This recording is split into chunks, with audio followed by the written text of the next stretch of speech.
Canada's Western premiers are meeting near Calgary today in the midst of tense debates on the future of energy projects and a separatist movement in Alberta. It comes as the Prime Minister today called Alberta's referendum question a, quote, dangerous bluff, one that reminded him of the UK's Brexit vote. CTV's Rachel Ayala was following this for us. Rachel, what else did we hear from Mark Carney? Heather, the Prime Minister made his concerns about the Alberta separation question crystal clear today. Mark Carney says he wants Albertans to fully appreciate what they could be triggering. That is a very dangerous bluff. A stark 6-word warning from Prime Minister Mark Carney for Alberta Premier Danielle Smith. In these separation issues, it is often advanced that vote for this and it's a free option. Vote for this and we will strengthen our hand in a future negotiation. That is a very dangerous bluff. Prime Minister Mark Carney used 2 specific words to describe Alberta Premier Danielle Smith's decision to place a separation question on the October 19th provincial ballot words that instantly became the defining phrase of the country's most consequential national unity debate in a generation. Carney called Smith's referendum push a very dangerous bluff. He drew directly on his experience as Governor of the Bank of England during Brexit, and he delivered a warning about slippery slopes that landed across the political spectrum with immediate and measurable force. The referendum question Smith confirmed last week is not a direct independence vote. It asks Albertans whether the province should remain part of Canada or launch a formal process for a later referendum on independence, a 2-stage mechanism that Carney addressed specifically. He said the question is currently under federal due diligence review to determine whether it is consistent with the Clarity Act to the federal legislation passed in 2000 that establishes the legal conditions under which a province may negotiate secession from Canada. That review is not a rhetorical maneuver. The Clarity Act gives the federal government formal authority to assess whether a referendum question is sufficiently clear and whether a resulting majority would be sufficiently clear to trigger constitutional negotiation. Obligations. The October question's 2-stage design vote to commence a process, rather than vote to separate, raises specific questions about whether it meets that threshold. Carney's Brexit comparison was precise and referenced a specific personal vantage point. In these separation issues, he told reporters, it is often advanced that vote for this, and it's a free option, vote for this, and we will strengthen your hand in future negotiation. That is a very dangerous bluff, he then added. They're still, 10 years later, trying to undo what people didn't think they were voting for. Carney was the Governor of the Bank of England when the United Kingdom voted 51.9% to 48.1% to leave the European Union in June 2016.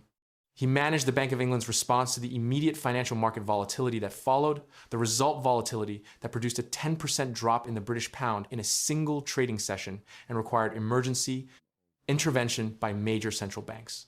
The comparison was not abstract for him. The current polling context is documented. A survey released Sunday showed that 3 in 5 Albertans would vote to remain in Canada if the referendum were held today. The Remain position holds a 60% majority, a substantial lead, but one that separation advocates argue could narrow significantly if the referendum campaign generates momentum, and that Carney argued could be threatened by the slippery slope dynamic of voters treating the 2-stage question as a low-consequence protest vote. His specific warning was that people may head into a vote believing it sends a message without understanding they have set in motion a process they cannot easily stop.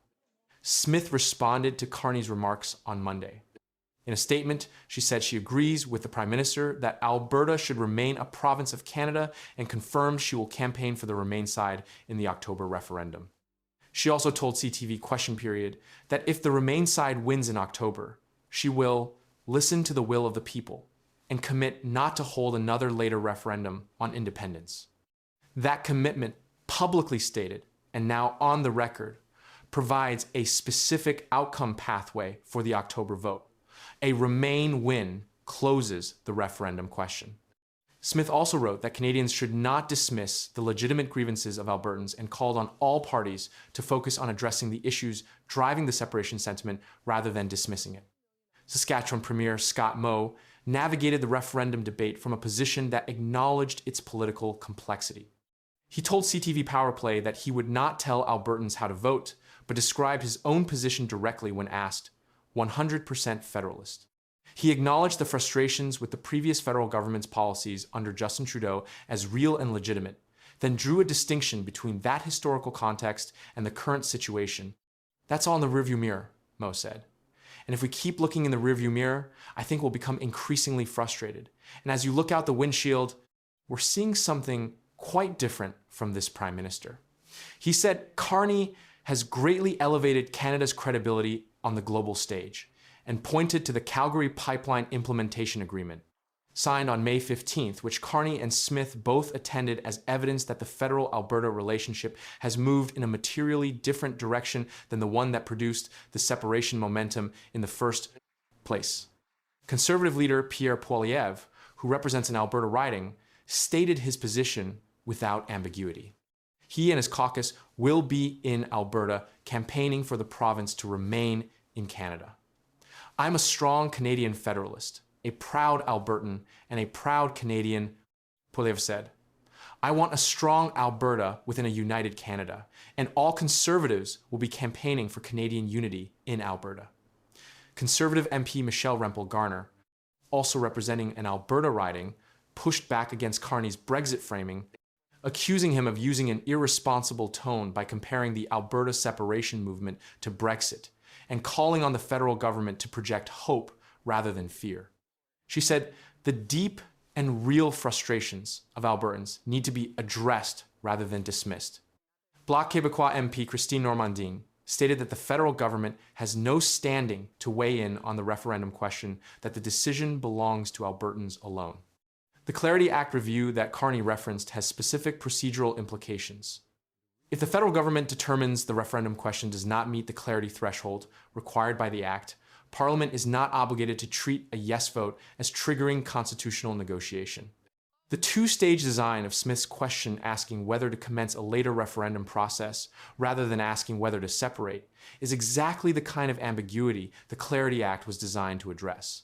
Former Supreme Court Chief Justice Antonio Lamer, who presided over the referenced resecession of Quebec that established the constitutional framework the Clarity Act codified, wrote in that 1998 ruling that a clear majority on a clear question would oblige federal negotiation. What constitutes clarity on both counts remains a federal parliamentary determination. The referendum is scheduled for October 19th. 3 in 5 Albertans currently support remaining in Canada. The formal question has not yet been finalized by the provincial government. The Clarity Act review is underway, and the Prime Minister has committed to campaigning for Canadian unity. The economic dimension of the referendum debate is the one that Carney consistently returns to when the political noise around separation reaches its highest volume.